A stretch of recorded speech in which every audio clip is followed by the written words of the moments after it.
আসসালামু আলাইকুম। আমরা দেখছিলাম প্রিন্সিপালস অফ ইকোনমিক্স পিওই এই সাবজেক্টের নিরপেক্ষ রেখা দেখছিলাম এবং বলছিলাম নিরপেক্ষ রেখা অনেক বেশি ইম্পর্টেন্ট এবার আসার সম্ভাবনা রয়েছে এখান থেকে। বিশেষ করে নিরপেক্ষ রেখা কি, নিরপেক্ষ নিরপেক্ষ রেখার বৈশিষ্ট্য এবং নিরপেক্ষ রেখা বাম দিক থেকে ডান দিকে নিম্নগামী হয় কেন? এটা এই ধরনের প্রশ্ন অত্যন্ত গুরুত্বপূর্ণ। আর এটা একটু নিরপেক্ষ রেখা সম্পর্কিত অ্যাডভান্স লেভেলের প্রশ্ন। নিরপেক্ষ রেখার সাহায্যে ভোক্তার ভারসাম্য ব্যাখ্যা করুন। অনেক বড় এবং জটিল প্রশ্ন। তো আমরা ভোক্তার ভারসাম্য বলতে আমরা কি বুঝি? ভোক্তার ভারসাম্য হচ্ছে এটা যে দামে ভোক্তা পণ্য সামগ্রী ক্রয় করে ভোগ করে সর্বোচ্চ তৃপ্তি লাভ করে সেটা হচ্ছে ভোক্তার ভারসাম্য। তো এখানে ভোক্তার ভারসাম্যতে আমরা যদি একটু দেখি, যদি এটা অ্যাডভান্স লেভেলের প্রশ্ন, এই প্রশ্নটা আমাদের কাছে নিরপেক্ষ রেখা বিশ্লেষণ করে সন্তুষ্টি সর্বাধিক পছন্দকে চিহ্নিত করে এমন একটি বাজেট লাইন আঁকুন। দেখুন এখানে বলা আছে যে একজন ভোক্তার মূল লক্ষ্য উপযোগ সর্বোচ্চ করা, মানে একজন ভোক্তার ইচ্ছা হলো যে আমি যেন সবচেয়ে বেশি উপকৃত হই, কোন একটা দ্রব্য ভোগ করে সবচেয়ে বেশি যেন উপকৃত হয়। সুতরাং যেখানে সর্বোচ্চ উপযোগ হবে সেখানেই ভোক্তার ভারসাম্য নির্ধারিত হবে। ভারসাম্য শব্দের অর্থ স্থিতাবস্থা। নিরপেক্ষ রেখা অনুযায়ী ভোক্তা সীমাবদ্ধ আয়ের মধ্য থেকে দুটি দ্রব্য এমন একটি সংমিশ্রণ ক্রয় করে যাতে সর্বোচ্চ তৃপ্তি পায়। তখন সেই সংমিশ্রণ পরিবর্তনের কোনো ইচ্ছা আর থাকে না। এ অবস্থায় ভোক্তার ভারসাম্য লাভ করে। এখানে আমরা যদি ভোক্তার ভারসাম্য দেখি, যে এটা হচ্ছে আমাদের ওয়াই দ্রব্য এই সাইডে, ওয়াই অক্ষে, আর ওয়াই এক্স অক্ষে এক্স দ্রব্য। এখন এই ওয়াই দ্রব্য এবং এক্স দ্রব্য আমাদের দুই পাশে আমাদের এই যেটা আছে এটা হচ্ছে নিরপেক্ষ রেখা IC1, ইনডিফারেন্স কার্ভ 1, 2, 3। তো ভোক্তা যেখানে এই দুইটি দ্রব্য সর্বোচ্চ সংমিশ্রণ লাভ করবে সেটা হচ্ছে আমাদের কাছে ভোক্তার ভারসাম্য। যেমন এই লাইনে, এই উপযোগ লাইনে IC1 এ এটা হচ্ছে ভোক্তা, এখানে ভোক্তা সর্বোচ্চ উপযোগ লাভ করে, এখানে এই পরিমাণ, এই পরিমাণ। এখানে হচ্ছে এই যে বিন্দু দেওয়া আছে এখান থেকে এই পরিমাণ, এই পরিমাণ। এখানে হচ্ছে এই পরিমাণ, এই পরিমাণ। এখন মনে হতে পারে আপনার এখানে এরকমও হতে পারে, এখান থেকে এইরকম হতে পারে না, এরকম হতে পারে না। এখানে যদি এরকম হয় তাহলে এদিকে দ্রব্যটার পরিমাণ আমাদের বেশি যাবে, এখানে আমাদের কম হবে, এরকম দেখাবে। তো আমাদের ওই যে ইনডিফারেন্স কার্ভ আছে, ইনডিফারেন্স কার্ভে যে রেখা, এই রেখার ঠিক মিডল বিন্দুতে আমাদের যে আমরা দেখবো যে যেখানে সর্বোচ্চ পরিমাণ মানে ওয়াই দ্রব্য এবং এক্স দ্রব্যর যেটা সম পরিমাণ বোঝাবে সেইখানে আমাদের ভোক্তার হচ্ছে সর্বোচ্চ সন্তুষ্টি লাভ করবে। একজন ভোক্তা ওয়াই দ্রব্য এবং এক্স দ্রব্য ভোগে যদি সর্বোচ্চ সন্তুষ্টি লাভ করে সেটা হচ্ছে ভোক্তার ভারসাম্য, যেখানে যেটাই ভোক্তা আর কি ইচ্ছা করে, যে যেটা ভোক্তা চায়। তো সে কথা এখানে বলা আছে যে ভোক্তার ভারসাম্য কোন অবস্থাতেই আছে। এখানে আমাদের এই যে বিন্দুগুলো, এই বিন্দুগুলোতে যদি আমরা টানি, এখানে যদি আমরা টানি তাহলে এখানে আমাদের এটা মানে যে বিন্দুতে ছেদ করে ঠিক এটা যেরকম ভাবে টানছি এইরকম। তো আমাদের এখানে অনেকগুলো বাজেট লাইন, আমরা এখানে দেখুন উপরের তিনটি নিরপেক্ষ রেখা IC1, IC2, IC3 এবং বাজেট রেখা এবি। আমাদের এই বাজেট রেখা এবি টানতে বলছে, এই যে এ এবং বি, এই রেখাটা টানতে বলছে। বাজেটের সম্পূর্ণ অর্থ যদি শুধুমাত্র এক্স দ্রব্য ক্রয়ে ব্যবহার করে ভোক্তা পরিমাণ ক্রয় করতে পারবে, আবার যদি সম্পূর্ণ ওয়াই দ্রব্য ক্রয় ব্যয় করে তাহলে ওয়াই পরিমাণ দ্রব্য ক্রয় করতে পারবে। তিনটি নিরপেক্ষ রেখার মধ্য তৃপ্তির দিক থেকে আমাদের IC3, IC2 এবং IC একটু ইয়ে করবেন।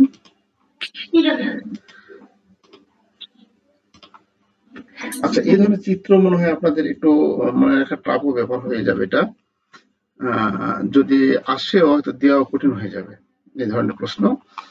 তো এটা কি স্কিপ করে যাব?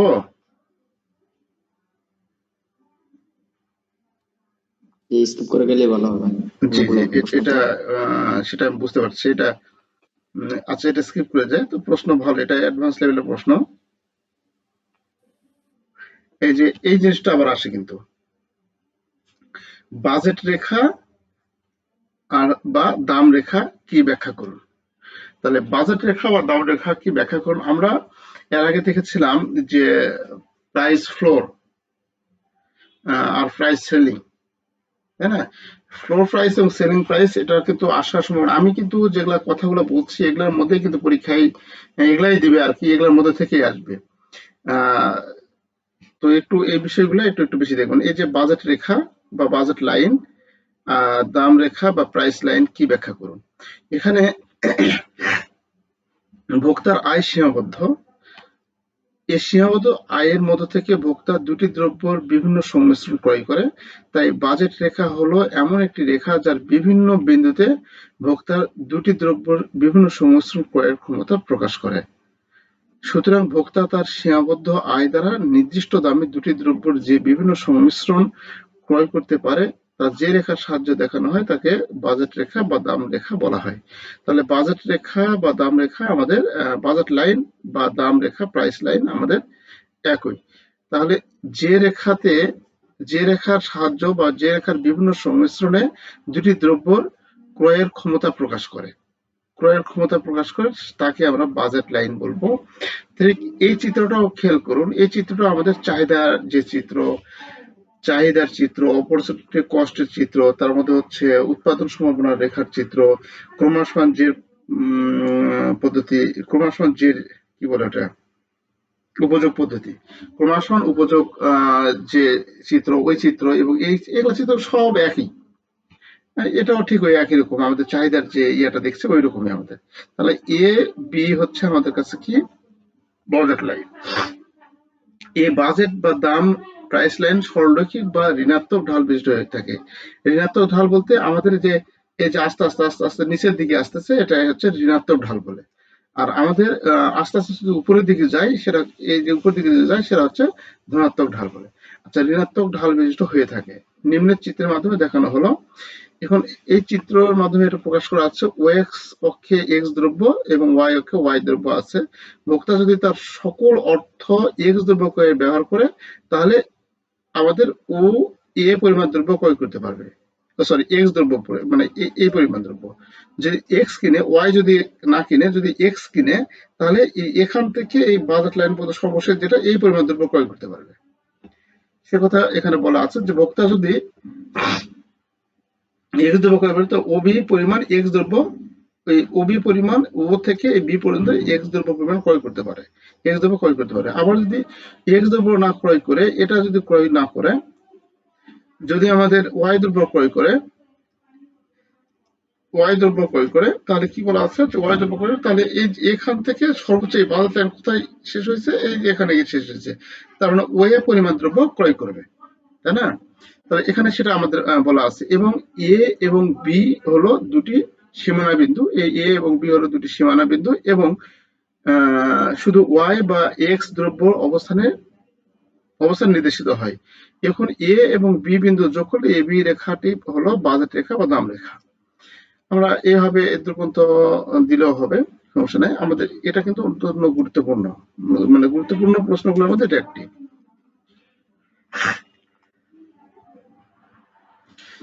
স্বতন্ত্র স্বতন্ত্র সম্পূর্ণ সম্পর্কে চারটি মৌলিক অনুমান বা তাৎপর্য।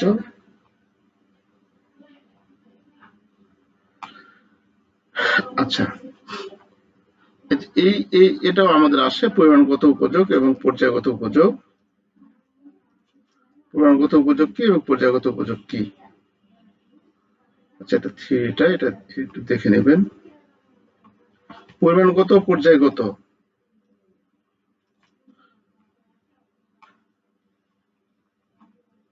এই যেটা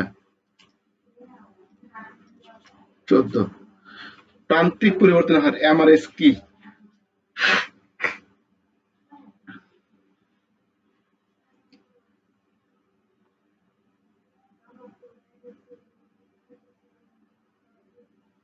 বাজেট রেখা ও নিরপেক্ষ রেখার মধ্যে পার্থক্য।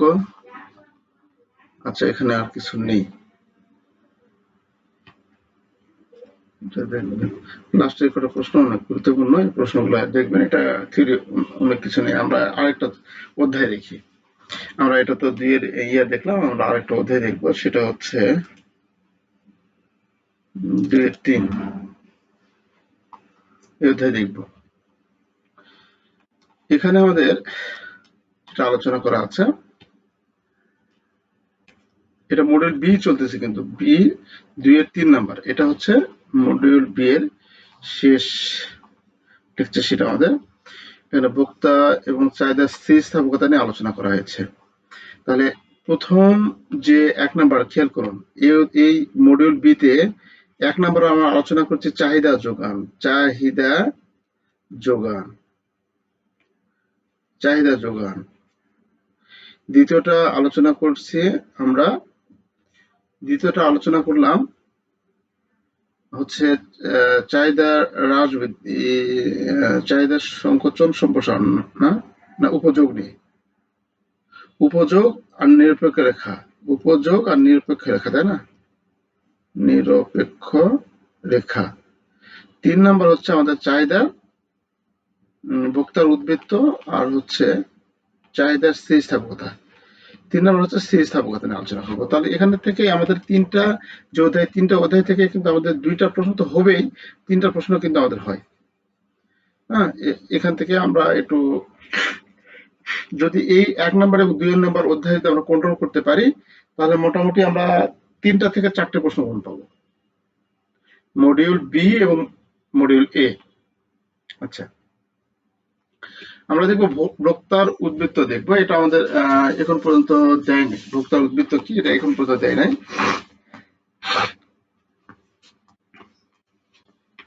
আর ইকোনমিক্স এর প্রশ্ন তো বিভিন্ন জায়গা থেকে কেটে দেয় আর কি, বিভিন্ন অধ্যায় থেকে কেটে দেয়। ভোক্তার উদ্বৃত্ত আমরা আলোচনা করবো এখানে। ভোক্তার উদ্বৃত্ত, চাহিদা স্থিতিস্থাপকতা, অনেক প্রশ্ন ভালো এগুলা।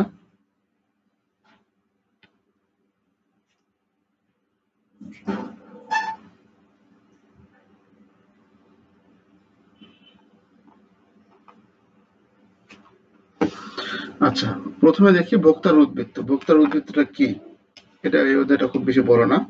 আর স্থিতিস্থাপকতা নিয়ে আমরা একটু বেশি আলোচনা করব। স্থিতিস্থাপকতা। আচ্ছা, তাহলে আমরা যদি দেখি একটু যে সামারাইজ করি, সেটা হচ্ছে 1 নম্বরে আমরা চাহিদা যোগানে আমরা চাহিদার হ্রাস বৃদ্ধি দেখেছি। হ্যাঁ, চাহিদার হ্রাস বৃদ্ধি দেখেছি, অর্থাৎ চাহিদার সংকোচন সম্প্রসারণ দেখেছি। আর 2 নম্বরে দেখেছি নিরপেক্ষ রেখা।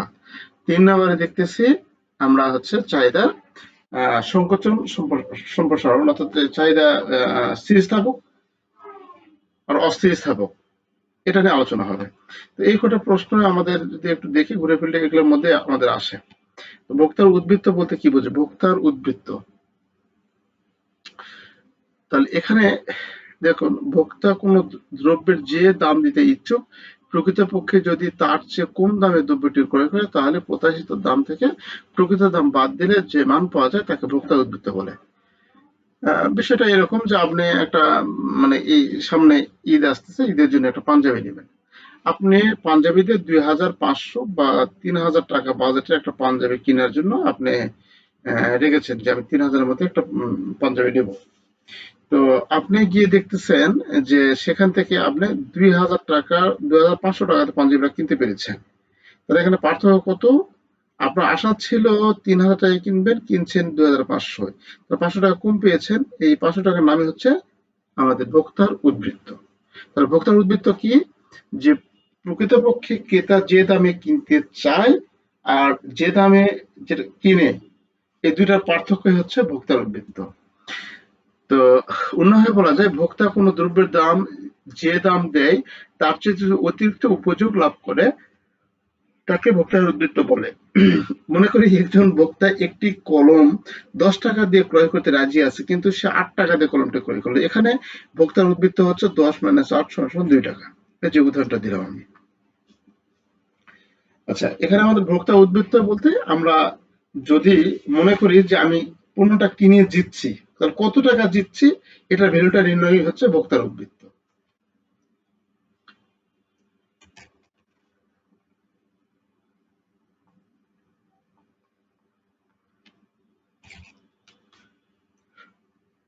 দেখুন, ভোক্তার উদ্বৃত্ত তথ্য চিত্র সহ আলোচনা করুন।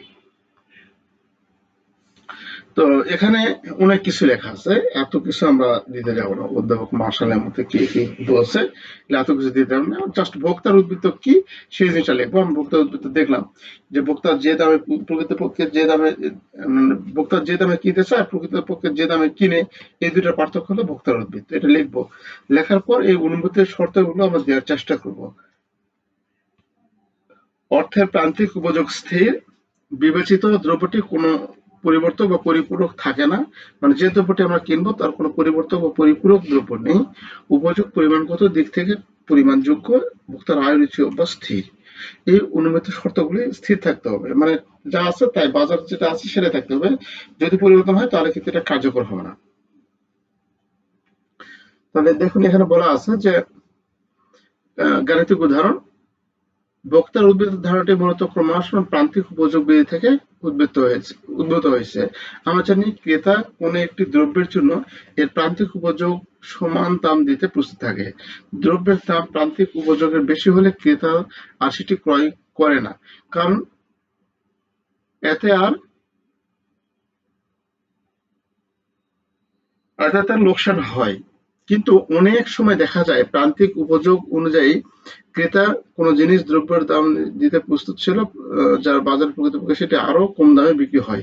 এ অবস্থায় ক্রেতা দ্রব্যটি ক্রয় করতে এবং ক্রয় করে কিছু উদ্বৃত্ত উপযোগ লাভ করে। এই বিষয়টি আচ্ছা, ওই যে কথাটা বললাম ওটা ঘুরিয়ে পেয়েছে, বিভিন্ন ভাবে লিখছে। হ্যাঁ, বিভিন্ন ভাবে এনে বিনে লিখছে। আমি যে কথাটা আলোচনা করলাম ওটা জাস্ট এখানে লিখে দেবো। এবং এখানে দ্রব্য একক, কমলা লেবু, প্রথম কমলা লেবু, দ্বিতীয় কমলা লেবু, তৃতীয়, চতুর্থ, এটা আমরা একক লিখেছি। উপযোগ আমাদের লিখেছি বা চাহিদা দাম কত, 30 টাকা, 25 টাকা, 20 টাকা, 10 টাকা। বাজার দাম হচ্ছে, মানে আমরা 30 টাকা হলেও নিতাম, আমাদের এই পরিমাণ চাহিদা। একটা কমলা লেবু 30 টাকা হলেও নিতাম, এই পরিমাণ চাহিদা। রমজানে আমাদের সারাদিন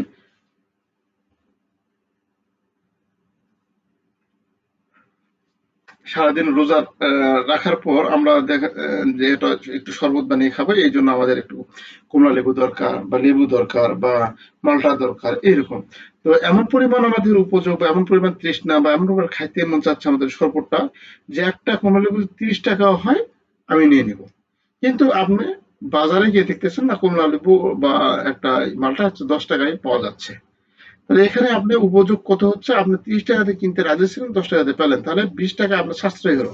এটা হচ্ছে ভোক্তার উদ্বৃত্ত। তো দ্বিতীয় কমলা লেবুর ক্ষেত্রে এরকম, এখানে আমাদের উদ্বৃত্ত থাকবে কত, 15 টাকা। তৃতীয় কমলা লেবুর ক্ষেত্রে আমাদের ঠিক একরকম ভাবে এটা থাকবে। চতুর্থ কমলা লেবুর ক্ষেত্রে 0 থাকবে। তাহলে এখানে কয়টি কমলা লেবু করছে, 4টি। মোট উপযোগ হচ্ছে 85 টাকা, বাজার দাম হচ্ছে 40 টাকা। তাহলে বাদ দিলে মোট উপযোগ থেকে মোট বাজার দাম যদি বাদ দেয় তাহলে ভোক্তার উদ্বৃত্ত পাবো। আচ্ছা, এটা হচ্ছে আমরা এখানে যে তথ্য কথা বলা আছে, ঠিক ভোক্তার উদ্বৃত্তের তথ্যটা এখানে দিয়ে আমরা এই চিত্র বা এই টেবিলটা আমরা দেখাবো।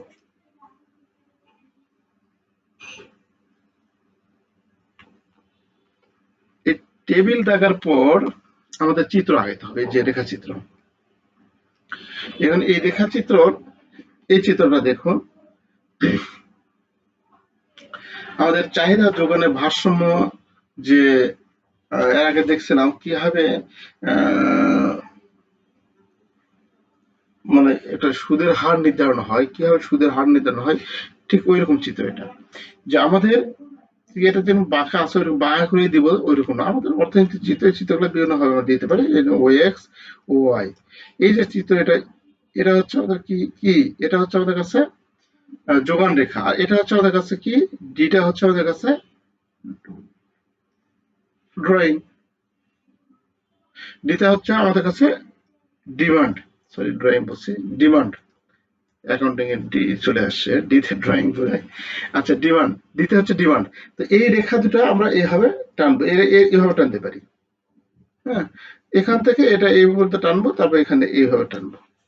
তাহলে এই যে আমাদের ডিমান্ডের যে এই যে ডিমান্ড রেখা, এই যে অতিরিক্ত যে ইয়াটি কই, মানে আমরা মূলত একটা কোনো প্রোডাক্ট দেখা যাচ্ছে যে এই 20 টাকা দিয়ে কিনতে চাচ্ছিলাম, সেই প্রোডাক্টটা যখন 10 টাকা দিয়ে কিনতেছি, একই প্রোডাক্ট একই দেখে আসবে, একই প্রোডাক্ট যখন আমরা 10 টাকা দিয়ে কিনতেছি, তাহলে কত টাকা দিয়ে দিতে রাজি ছিলাম? 20 টাকা, তাহলে এখন 10 টাকা দিয়ে পাচ্ছি, তাহলে এইটুকু পরিমাণ হচ্ছে আর কি আমাদের কাছে।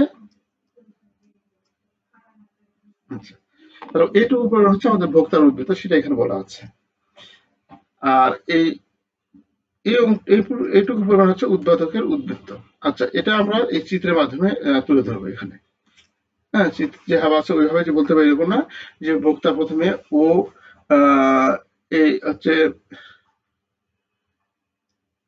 20 তে কোনো দ্রব্য ক্রয় করতে রাজি আছে, কিন্তু প্রকৃতপক্ষে 10 টাকাতে সে পাচ্ছে, তার সুবিধা হচ্ছে 10 টাকাতে পাচ্ছে। তাহলে এই দ্রব্যের ভোক্তার উদ্বৃত্ত কত? ভোক্তার উদ্বৃত্ত হচ্ছে 10 মাইনাস,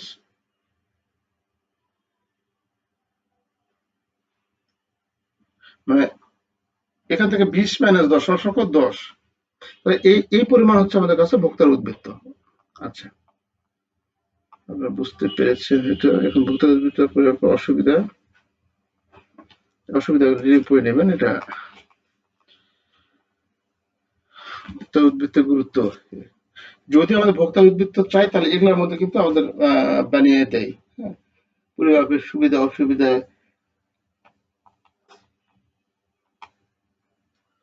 ভোক্তার উদ্বৃত্তের গুরুত্ব, এই যে এটা হচ্ছে আমাদের একবারে সেই প্রশ্ন যা আমাদের অত্যন্ত গুরুত্ব বহন করে।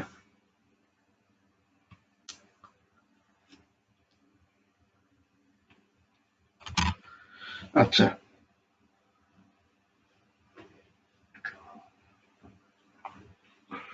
চাহিদার স্থিতিস্থাপকতা কাকে বলে?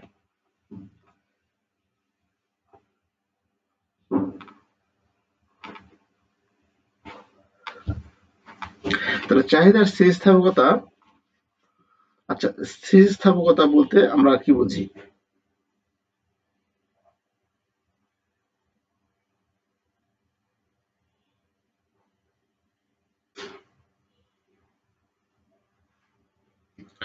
দেখুন, এর আগে চাহিদার সংকোচন সম্প্রসারণ দেখেছিলাম, তাই না? চাহিদার সংকোচন সম্প্রসারণ দেখেছিলাম, যে আমি বলেছিলাম এরকম যে চাহিদার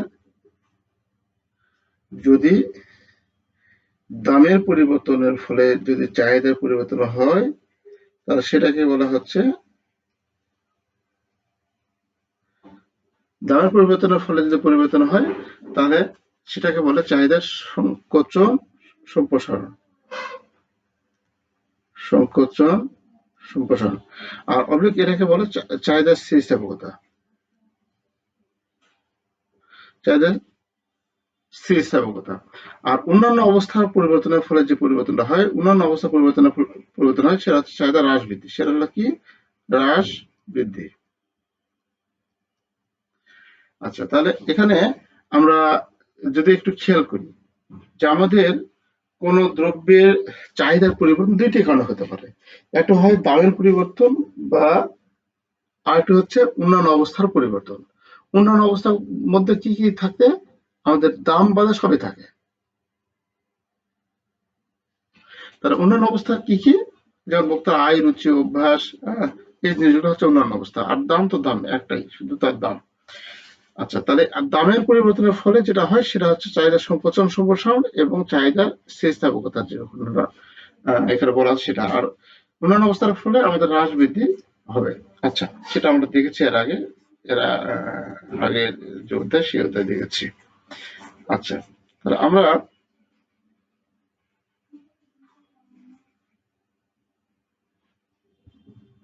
এখানে যদি একটু বলি, এরকম দ্রব্যের দাম পরিবর্তন হলে ওই দ্রব্যের চাহিদা পরিবর্তন হয়। কোন দ্রব্যের দামের পরিবর্তনের ফলে ওই দ্রব্যের চাহিদার যে পরিমাণ বা যে মাত্রায় পরিবর্তন হয় তাকে চাহিদার স্থিতিস্থাপকতা বলে।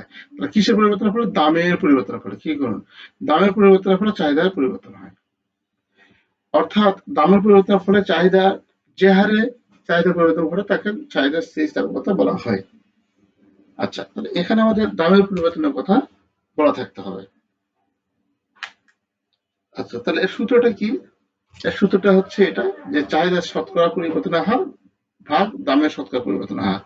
এটাকে আমরা মডিফাই করতে করতে, এই সূত্রকে মডিফাই করতে করতে সর্বশেষ এই পর্যায়ে আসছে। এখানে যে সূত্রটা দেওয়া আছে এটা দেওয়া আছে। এটা হচ্ছে আমাদের মূল সূত্র, যে আমরা এখান থেকে এখানে নিয়ে আসবো, যে চাহিদা পরিবর্তনের পরিমাণ ভাগ প্রাথমিক চাহিদার পরিমাণ গুণন প্রাথমিক আয় গুণ দামের পরিবর্তনের পরিমাণ। আচ্ছা, তাহলে এখানে আমরা এই বিষয়টা, এই সূত্রটা আমাদের একটু মনে রাখতে পারি। আমাদের যেহেতু এই চাহিদা স্থিতিশীলতা অত্যন্ত গুরুত্বপূর্ণ এবং খুব সেন্সিটিভ প্রশ্ন, আমাদের এগুলোর মধ্যে থেকে দেয় আর কি। হ্যাঁ, আচ্ছা, চাহিদার বিভিন্ন প্রকার চাহিদার স্থিতিস্থাপকতা বর্ণনা করুন। এই যে বিভিন্ন প্রকার চাহিদার স্থিতিস্থাপকতা বর্ণনা করুন, অনেক গুরুত্বপূর্ণ প্রশ্ন, অনেক গুরুত্বপূর্ণ এবং বড়। চাহিদার দাম স্থিতিস্থাপকতা। তাহলে দাম স্থিতিস্থাপকতা বলতে কি বোঝায়? দামের পরিবর্তনের ফলে চাহিদার যে পরিবর্তন হয় সেটা হচ্ছে দাম স্থিতিস্থাপকতা বা চাহিদার স্থিতিস্থাপকতা। আচ্ছা, তারপরে আমাদের আছে, এটা সূত্রের মধ্যে আছে, অনেক কিছু লেখা আছে, দরকার নেই। চাহিদার আয় স্থিতিস্থাপকতা। তো আয়ের পরিবর্তনের ফলে যদি চাহিদার কোনো পরিবর্তন হয়ে থাকে তাহলে সেটা চাহিদার আয় স্থিতিস্থাপকতা। তারপরে আছে চাহিদা আড়াআড়ি স্থিতিস্থাপকতা।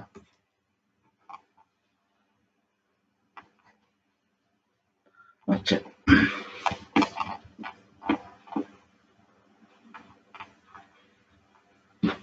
আচ্ছা, আমরা স্থিতিস্থাপকতার এখানে আর একটা দিন একটু ক্লাস নিতে হবে, তারপরে ওদের যাবে। ওদের খুব বেশি বড় না, আমাদের এগুলো একটু ভালো মতো বুঝতে হবে। চাহিদার দাম স্থিতিস্থাপকতা কি, যেটা এর আগে পড়লাম। হ্যাঁ, অনেক সময় চাহিদার দাম স্থিতিস্থাপকতা বা আসে, প্রশ্ন আসে চাহিদা স্থিতিস্থাপকতা কি। এখন আপনার মাথায় ঘুরে দিচ্ছে যে চাহিদা স্থিতিস্থাপকতা কি, আমরা তো চাহিদা ওরকম ভাবে মানে কোনটা দিব আমরা, দামের না অন্যান্য অবস্থা, এরকম কনফিউশনের মধ্যে পড়ে যায়। কিন্তু ওই রকম ভাবে আমরা ভাববো না।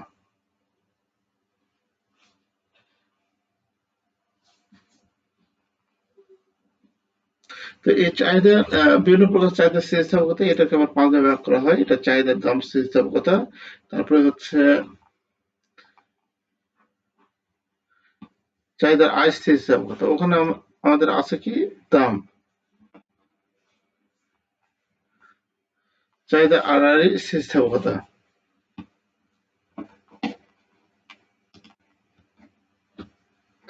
তারপরে আছে চাহিদার,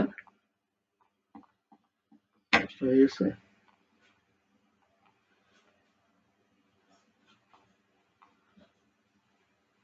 আচ্ছা, চাহিদা আড়াআড়ি স্থিতিস্থাপকতা আমাদের এখানে মূলত আমাদের,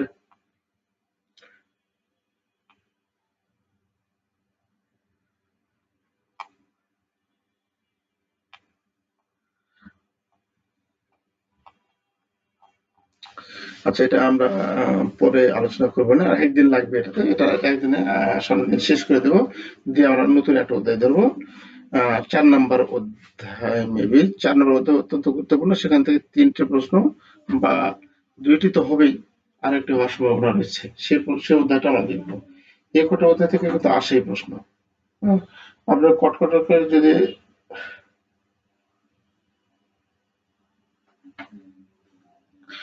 আচ্ছা, তা আমরা জিএফআই যাদের আছে, জিএফআই এর ক্লাস শুরু করবো একটু পরে।